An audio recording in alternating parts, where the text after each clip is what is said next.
A pessoa que tem um imóvel antigo, tombado como patrimônio histórico, tem que cuidar do prédio mesmo que não tenha dinheiro para isso. Nesse caso, deve pedir ajuda ao município ou ao Estado. Em Minas Gerais, o dono de um imóvel protegido que desmoronou foi condenado a reconstruir o prédio tombado e a pagar indenização.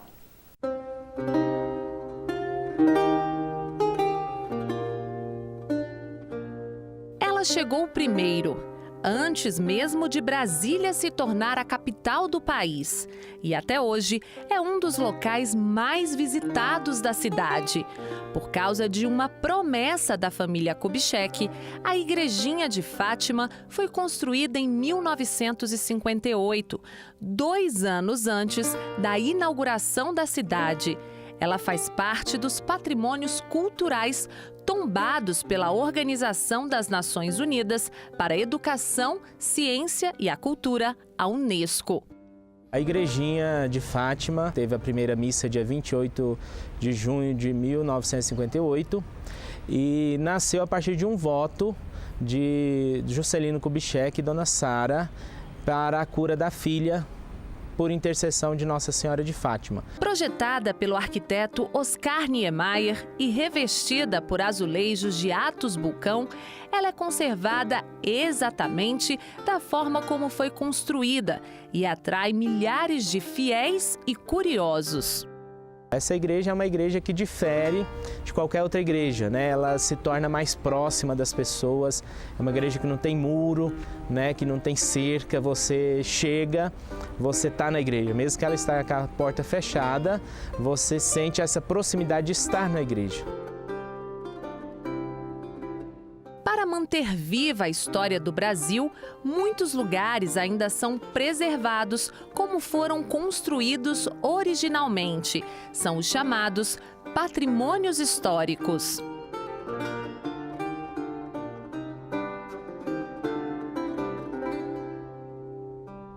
Em 1937, o presidente Getúlio Vargas criou o Instituto do Patrimônio Histórico e Artístico Nacional, o IPHAN.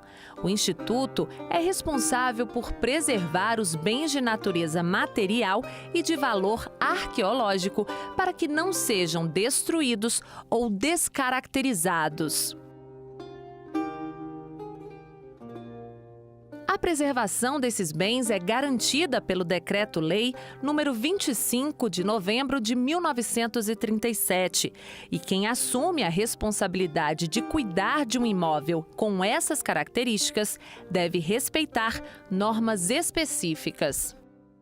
Mas o proprietário de um prédio que fazia parte de um conjunto arquitetônico e urbanístico tombado em Minas Gerais não conservou o imóvel e ele desmoronou.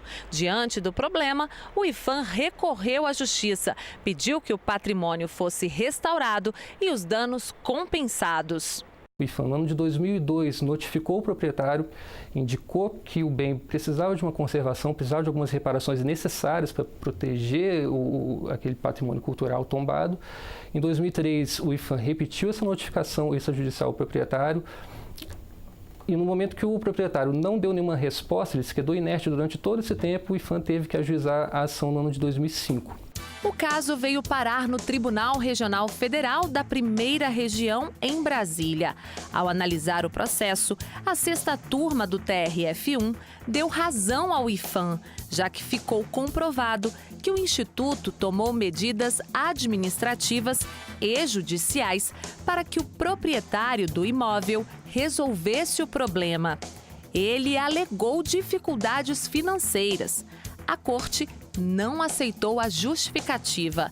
Esta advogada explica que existem leis e saídas para esses casos. A lei, ela determina que se a pessoa não tem condições financeiras de conservar o patrimônio, que ela peça então à administração ajuda para isso, mas isso não foi feito também pelo responsável. Em Brasília, esse tipo de responsabilidade é uma obrigação. A cidade é patrimônio cultural da humanidade e qualquer construção ou até mesmo reforma no plano piloto precisa de autorização do IPHAN. Qualquer alteração que se faça no desenho arquitetônico ou urbanístico de regiões que sofram as restrições naturais ao tombamento demandam necessariamente a aprovação dos seus respectivos projetos, seja de reforma, seja da própria construção em si, dentro dos órgãos da administração pública.